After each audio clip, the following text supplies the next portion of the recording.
স্কুলের সামনেই মৃত্যু ফাঁদ, কেঁপে উঠল কাছাড়ের কাটিগড়া, প্রশ্নের মুখে প্রশাসন। আজ সকাল প্রায় ৯টা নাগাদ স্কুলে আসার সময় কাবাইন উচ্চতর মাধ্যমিক বিদ্যালয়ের ষষ্ঠ শ্রেণীর ছাত্র শেখর রায়কে সজোরে ধাক্কা মারে একটি দ্রুতগতির মারুতি ভ্যান।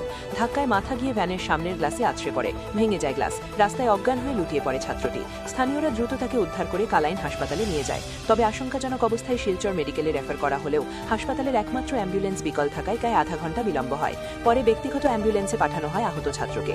ঘটনায় ক্ষোভে ফেটে পড়েছেন এলাকাবাসী। হাসপাতালের জরুরি পরিষেবা ও অ্যাম্বুলেন্স ব্যবস্থার চরম অব্যবস্থায় কি প্রাণহানির অপেক্ষায়?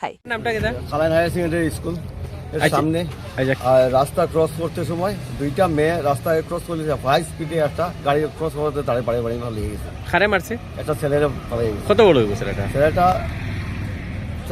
13-14 বছর, 12-13 বছর। কোন সময় করছে? কোন স্কুলের ছাত্র ও তো সাড়ে 9 কালাইন স্কুলের ছাত্র আসলো। কালাইন হায়ার সেকেন্ডারি আচ্ছা, মানে মারি মারি একটু কেমন জখম করছে দেখছো? যখন নাই কিন্তু শ্বাস প্রশ্বাস চালাইতে পারেন না। ব্যাটা তোলামারি, তার বইটা তোলামারি করে কিতা কাঁদে। গাড়ি মারছে? ব্যান গাড়ি, স্কুলের ও, ব্যান না স্কুলের ব্যান। সঙ্গে তার বই না ছিল নি? তার বই নয়। আচ্ছা, বই না ধরছে পরে ড্রাইভারটা কিতা হয়েছে? ড্রাইভারটা পরে ওদিকে আইসা আইয়া লইয়া অটো লইয়া গেছে আমাদের। ড্রাইভার লইয়া গেছে? ড্রাইভারও আছে। আচ্ছা,